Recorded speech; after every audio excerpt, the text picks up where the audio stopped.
Okay, good afternoon, everyone. Welcome to St. Michael's Hospital and the Keenan Research Center.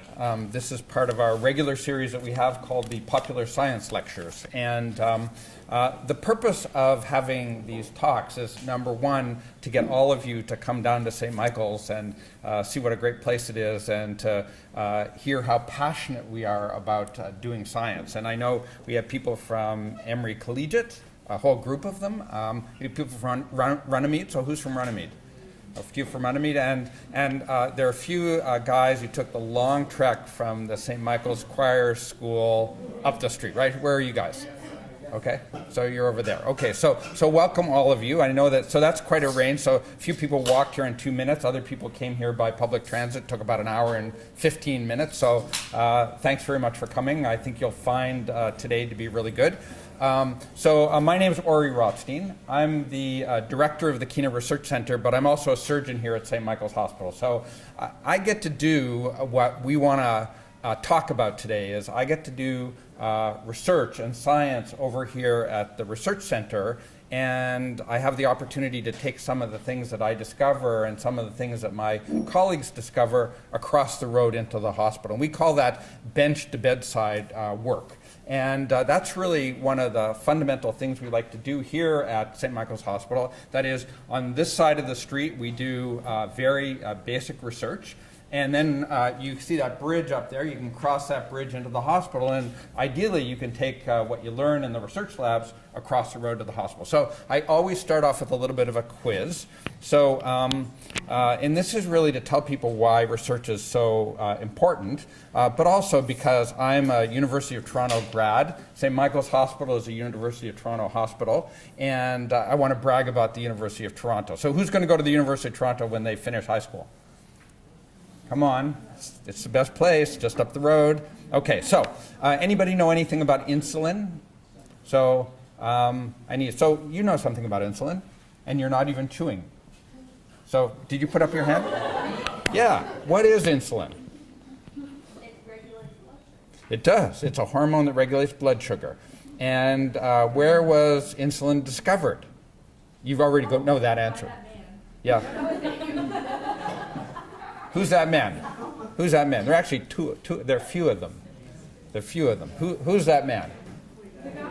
Yeah, Banting and Best, right? Banting and Best are University of Toronto scientists. So the interesting thing about Banting and Best is that actually one of them was a physiologist, a scientist, and one of them was a doctor. And so a physiologist and a scientist got together to discover insulin. And it was really kind of interesting the way they did it. Everybody knew that there was insulin in the pancreas gland, but what these two guys did was that they figured out how to get the insulin out of the pancreas gland and then give it to a dog that had diabetes. And that was huge because hundreds of millions of people have been affected by that really fundamental discovery that, insulin from the pancreas, discovered by scientists here at the University of Toronto, could actually be used to treat people. And that's what we like to do here. And so that's a little bit of a segue about the importance of science to looking after patients. And today we have Dr. Jennifer Beck, who is our scientist, who's going to talk about her work here. One of the things that we do here is that not only do we do basic science that works with cells, but we do kind of engineering and physiology science that works with technologies and understanding how technologies actually can be taken to the bedside. And Jennifer is a scientist here at the Li Ka-shing Knowledge Institute. She told me not to talk all about her, but I have half a page about her, and she's just done amazing things. And what she's going to tell you about is how she has discovered a new technology that can help save babies who are in the intensive care unit. So sometimes, babies after they're born, they have to go to the intensive care unit because they can't breathe very well. Well, she's discovered a new technology that's going to help them breathe. And it's a phenomenal technology. The story about how it helps babies who are the most vulnerable of all patients is really pretty extraordinary. So I won't say anything more because Jennifer is going to tell you about it. So welcome, Jennifer. Look forward to your talk. And welcome to everybody here. So, good afternoon, everybody. I'm I'm going to talk to you about personalized ventilation with neurally adjusted ventilatory assist. We call it NAVA just because it's much shorter. Can you all hear me okay? Yeah. I do have to make a disclosure because I'm an inventor of the technology. I do receive royalties because I have patents on that technology. And today I'm here to talk to you about breathing and also especially about ways of helping people who can't breathe. But I wanted to review the steps that are involved in taking a breath. We don't think about it. It's an automatic process. And your signal for breathing starts in your respiratory centers. That's in your brain stem, which is at the base of your brain. And from there, the signal travels through your phrenic nerves, and then it electrically activates your diaphragm, which is the most important breathing muscle you have that separates your thorax from your abdomen. After you activate this muscle, it contracts, it moves, and by descending, what it does is it expands your chest wall and your lungs, and that causes flow to go and air to go into your lungs. So that's how we breathe.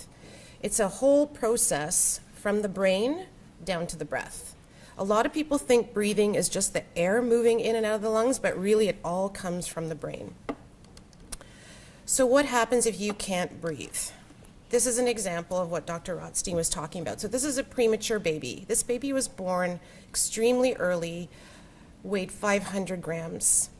And this baby has underdeveloped lungs and weak respiratory muscles and needs help with the breathing with something called a mechanical ventilator, also known as a respirator. So this is the focus of my research. I'm going to talk to you today about technology that I've developed over the last 20 years, but it also applies to adults. So we're talking about the oldest patients down to the tiniest, most vulnerable ones. So let's talk about mechanical ventilation. A ventilator is a machine that basically pushes air into your lungs. In the olden days, it was the clinician who decided, I'm going to give you a set amount of air and I'm going to give it to you 40 times a minute, without really paying attention to what the patient was doing. So the goals today of giving mechanical ventilation to a patient who can't breathe is we want to prevent certain things while we're treating their illness. And one of them is called ventilator-induced diaphragm dysfunction. I'll call it VID for today. So how many of you have broken an arm or a leg and had a cast? So you all know how your muscles were really weak when the cast came off because of disuse. So when you put a patient on a ventilator, often, and we're learning it's very often these days, they don't use their diaphragm. So what happens is the diaphragm gets weak from being inactive, and then when you try to wean the patient off the ventilator and get them to breathe on their own again, their muscles are too weak and the weaning is delayed, and that can increase their length of stay and their chances of dying in the ICU. So we really want to keep the diaphragm active when they're on the ventilator. Another thing that we now know is about something called ventilator-induced lung injury, and we want to prevent VILI. And we'll talk a little bit more in details about all these things later.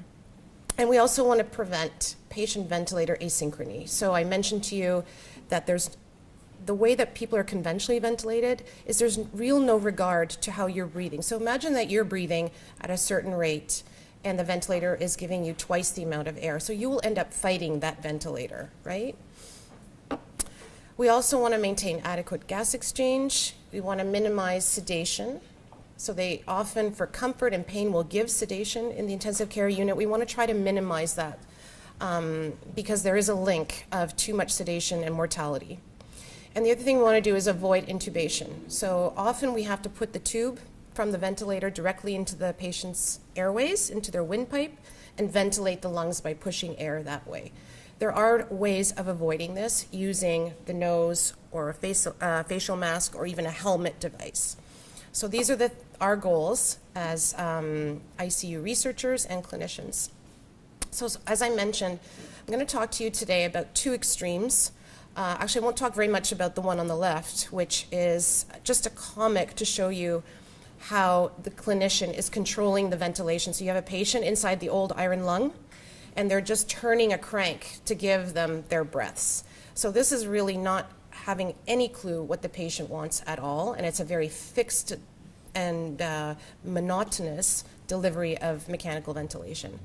And what I'm going to talk to you today is about the new technology that our team has worked on, which is called NAVA, where we're actually using the patient's brainstem. Remember I told you the original signal for breathing originates in your brainstem, and we're going to actually let the patient decide how much air they get and at what rate. So we're handing over the control of the ventilator to the patient, and then that way they can be more in sync and be part of their body. It can be an artificial respiratory muscle. It's a huge paradigm shift in mechanical ventilation.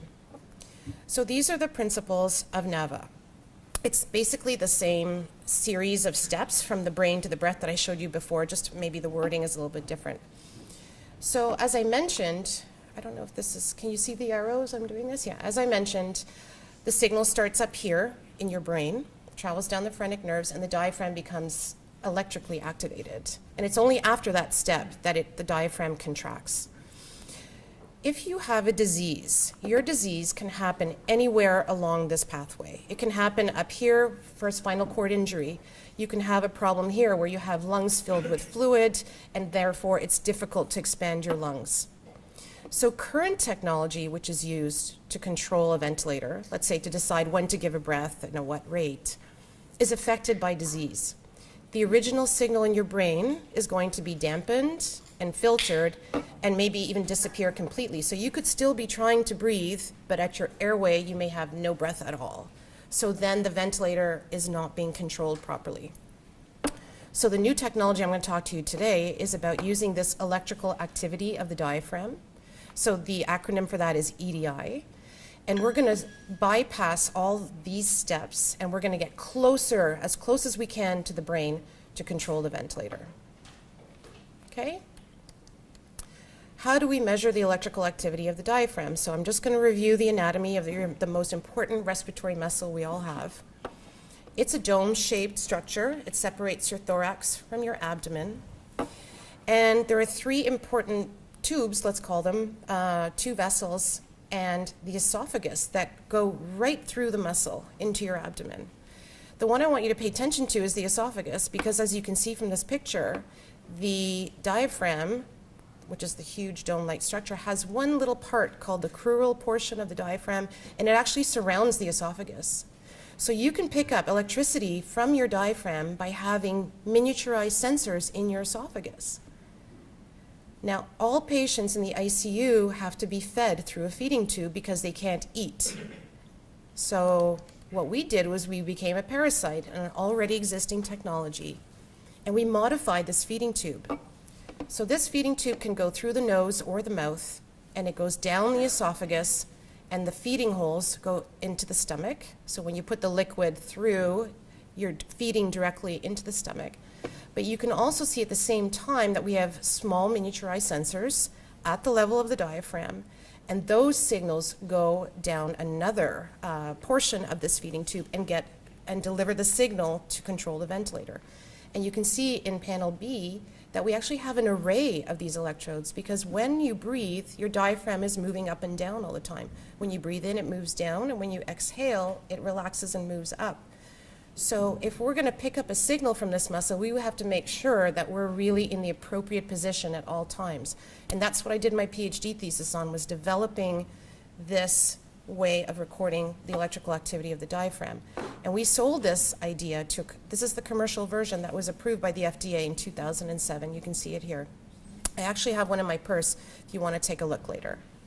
Okay, so we have the same tube for feeding the patient, which is already in place, so we're not being extra invasive. Is that the fire alarm that's beeping, or? But we're also at the same time simultaneously recording the electrical activity of the diaphragm. So let's talk about the signals that we're picking up. So you can imagine that if you have the diaphragm here and your heart is here, and you put down this catheter with all these electrodes, you're going to get a mess of electricity. And actually these little spikes here are the heartbeat. It's the ECG waveform. And you can see there's kind of like blue highlighted signals that are a bit smaller in amplitude, but you can actually transform this into the electrical activity of the diaphragm waveform. So this is, for the first time at the bedside, a way to read the patient's breathing from the brain. And what it tells you is that this is inspiration going up, and this is expiration going down. And this is Inspiration going up again and down. And you can see that this waveform is bigger than this one, which means you tried harder to breathe when the signal was bigger. So now we have a way of really, really knowing whether or not you're trying to breathe harder because you're sicker or if you're getting better. We can quantify the peaks of each one of these, and we call this the EDI peak, and I'll talk to you a little bit about that too. This is what the EDI looks like in adults and in children. On the bottom, you can see that the adult breathing pattern is quite stable. It's pretty regular. It goes down to baseline, the 0 line, all the time. But in babies, you can see that they breathe much faster, that their baseline is elevated sometimes. I'm trying to get the mouse here. There, they have these huge sighs, and they have a very variable breathing pattern. So babies have much stronger reflexes than adults, and I think that that's all those reflexes that are always acting on the brainstem. So if you need to take home a picture in your mind, what is this EDI? She kind of explained it, I'm not really sure. Think of it as like a funnel or a martini glass. So you have your respiratory centers, which is the kind of the martini glass, and you can see here lots of things that can affect it. You have carbon dioxide. So if you have high carbon dioxide in your blood, it will stimulate your breathing. If you sense that you are working very hard to breathe, your muscle is sensing it, it will also increase your EDI. Stretching of your lung, you don't want to stretch your lung too much, so it'll bring down your EDI. As I mentioned, sedation, so if you give drugs, they will also affect your EDI. So all these factors are always feeding back to your brainstem all the time, simultaneously, and your respiratory centers are outputting the combined information all the time, and that's what your EDI is. It's basically the output of your brain for your breathing.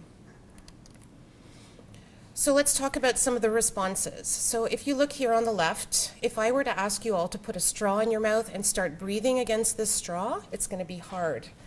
It's going to feel like an extra load. So what happens to your EDI signal is as you increase the load and you need to breathe more and more, this will increase your EDI signal. As I mentioned before, if I make you breathe in a paper bag, the CO2 will go up in your blood, and that also is a stimulant for breathing. And there are a lot of other things that can increase your EDI. I'm just giving you 2 examples. And in relation to today's talk is what happens if you put on a mechanical ventilator. So by putting on a ventilator, what you're doing is you're ventilating for the patient, you're decreasing their CO2, and you're unloading their diaphragm. So this is a paper we published a long time ago. It shows you 1 breath of the diaphragm activity when the patient has no help from the ventilator at all. And you can see here that the value is high. And as we increase the level of pressure that we give the patient, so we increase the assist, it suppresses the diaphragm activity. Okay, so we're unloading you, and you don't have to breathe as hard.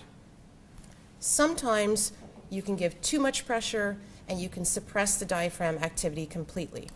That's what happened here. So these are waveforms taken from the ventilator in an adult patient who everybody thinks is breathing, but they're not. So you have the ventilator pressure, which is the yellow waveform. Then you have the flow from the ventilator, the tidal volume, which is the amount of air that the patient is taking, and here you have the EDI. And you don't have to be an expert to see that there is no waveform for the EDI. We have completely suppressed this patient's breathing. As I mentioned to you, it doesn't take very long to get weakness in your muscle from being inactive. The thing is if you don't have that EDI signal, you don't know that the patient is not breathing. So this is where I feel I've contributed a lot to the knowledge about mechanical ventilation. These are studies now coming up showing, talking about ventilator-induced diaphragm dysfunction. You have, I can give you definition, it refers to diaphragm muscle weakness that occurs following prolonged inactivity of the diaphragm. And as I mentioned before, it may impede recovery from your respiratory failure. And there are a lot of people investigating at the muscular level and molecular level what this is. But the main message of this slide is to show you whether you look at a rat who's been ventilated, for 12 hours, or you have a human that has been ventilated for 1 to 2 days, you start to see a reduction in the force production of your diaphragm. So please go home with at least something you learned today, that it's really important to keep breathing if you're on a ventilator. That's really, really important. High sedation, another example. You have, this is a baby, believe it or not. So you have ventilator pressure, the flow, tidal volume, no diaphragm activity. They have completely suppressed this baby's breathing. by giving too much sedation. And I think now we're learning that we're going to use the EDI as a sedation monitor. We don't have to have no sedation, but we can try to minimize it. I like this quote. It comes from one of the people that I studied with at McGill. He says that patients have a right to breathe. The diaphragm is a unique skeletal muscle designed to be rhythmically active throughout life, such that its sustained inactivation by the medical intervention of mechanical ventilation represents an unanticipated physiological state in evolutionary terms. Excuse me. Within a short period after initiating mechanical ventilation, the diaphragm develops muscle atrophy, damage, and diminished strength. So I always put this after, and I say encourage spontaneous breathing when it's possible and feasible. So inhale, exhale, smile, repeat. What happens if you are breathing just fine and you're on the ventilator? So take a look at the top panel. What we did was we took the diaphragm electrical activity waveform, which is the one on the bottom, and we overlaid it. Can you see that there's a white waveform and a yellow waveform up there? And do you think that the patient and the ventilator are interacting properly together? Can you see where I put arrows that the patient actually was breathing from their brain, but the ventilator didn't give a breath? Those are called wasted efforts. So this is like you trying to do something and getting no response. It's like you driving on the highway and putting on the brakes, but then it speeds up. I mean, it's a real problem with patient-ventilator interaction. You can also see tiny periods of dysynchrony where the patient tried to make a breath, but there was a delay. You can also see here that the patient was exhaling, but the ventilator continued to blow air into the lungs, which is very dangerous, and it can lead to lung injury. So we have to think about how to improve this poor interaction. This is a baby. It gets worse in babies because I showed you that their breathing pattern is very variable, and they breathe at a higher rate, and the ventilator has even harder time to keep up with these babies' breathing patterns. So you can see, again, by the arrows, but please tell me you can all see that the white line and the yellow line are not on top of each other, right? That's our goal, is to have those on top of each other. Recently, a paper came out and showed that if you are asynchronous with the ventilator, you have an increased risk of dying. So now we start to see that there's a purpose for our research. Besides increased mortality, asynchrony is associated with prolonged duration of mechanical ventilation, so you would stay in the ICU longer. It showed that you're associated with increased assist levels, increased sedation, a higher rate of tracheotomy. So patients go home with a trach tube and have to live with that. And an increased rate of pneumothorax in neonates, so lung injury. So we know that asynchrony is bad and we have to solve it. And that's where the idea for NAVA came up. So it only makes sense if you want to be synchronous with the ventilators to use your own brainstem activity. So this is just a schematic to show you the principle. So this is the EDI waveform I was telling you about, one breath here, another breath here. And what we do is when this signal starts to go up, so when you start to take your breath, we trigger on the ventilator. It opens a valve, and then we deliver pressure. And the pressure delivery is exactly proportional to the way that you naturally breathe. So it follows your natural pattern of the breathing. Some people breathe in fast, some people breathe in slower. When the diaphragm activity starts to go down and you want to exhale, that's when we open the exhalation valve. And that way, there's no more of a problem with trigger delay or exhalation delay. We're perfectly matched in time with the way that you naturally breathe. And the other thing about NAVA is that it also delivers proportional assist. So if you decide you need a bigger breath, then the ventilator will give you a bigger breath. And if you make a smaller breath, the ventilator gives you a smaller breath. So it's synchronized in time, and it's synchronized in terms of proportionality. And here's just a typical example in an adult. On the left side, you have the patient is doing 4 neural efforts, and on the top panel, you can see the yellow line, the ventilator's only giving 2. So when the doctor says to the respiratory therapist or the students, what is the respiratory rate of this patient? Well, if he doesn't have the EDI, he's going to say 2 on this screen, but really it's double that. Look on the right, when we applied NAVA on this patient, you have following the patient's own breathing pattern. So we've restored synchrony for the first time. This is a slide. If you're interested, I can give you my slides, just to show you that there are now, I don't know, more than 15 studies showing improved synchrony with NAVA. I think we don't need to study that part anymore. We actually published a meta-analysis in babies last August showing, again, in about a dozen or so studies, that this technology improves synchrony. So by having done this, we've reduced the risk of death and pneumothorax, et cetera, tracheotomy. So let's talk a little bit about ventilator-induced lung injury. So when I first started studying about the diaphragm, I didn't even think about the lungs very much in terms of mechanical ventilation. I was only interested in the muscles. But now we know, and actually the concepts were developed and discovered here at St. Michael's Hospital by Dr. Slutsky, is that if you give too high pressure to a patient, which is called barotrauma, you can injure the lungs. You can get volutrauma by giving too high tidal volumes. If you let the lung collapse and then try to ventilate a collapsed lung, you can rip it open, basically. That's called atellect trauma.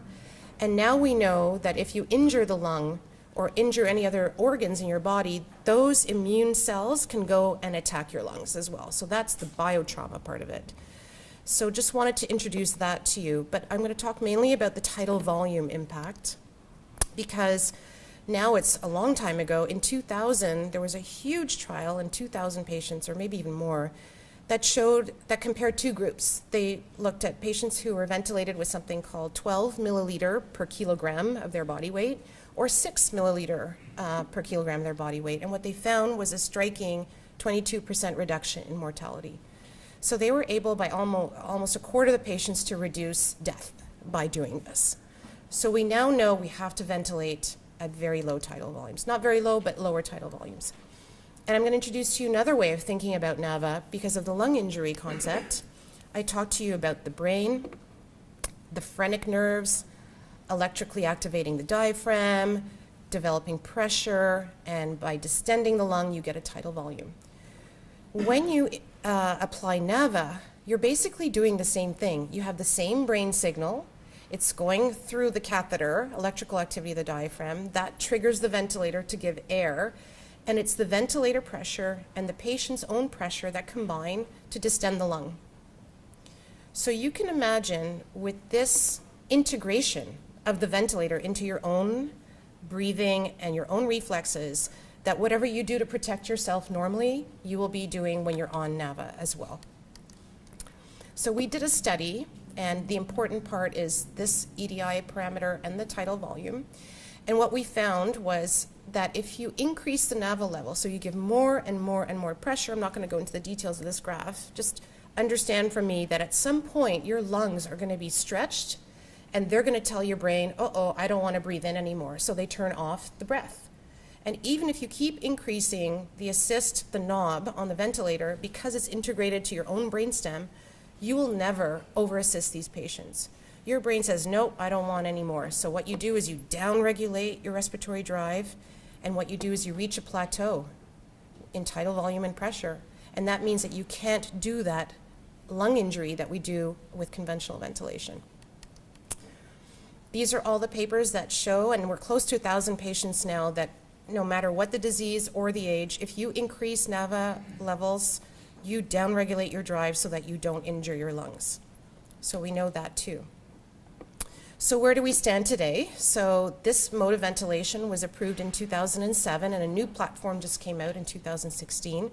We've treated over 40,000 patients worldwide. I forgot to mention that we published the concept in Nature Medicine in 1999. That was a long time ago. But since then, there's over 275 peer-reviewed papers.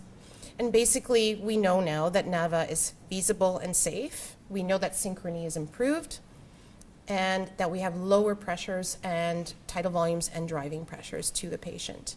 I didn't have time to talk about how we have improved gas exchange, improved comfort in babies, improved lung aeration in patients with extremely stiff lungs.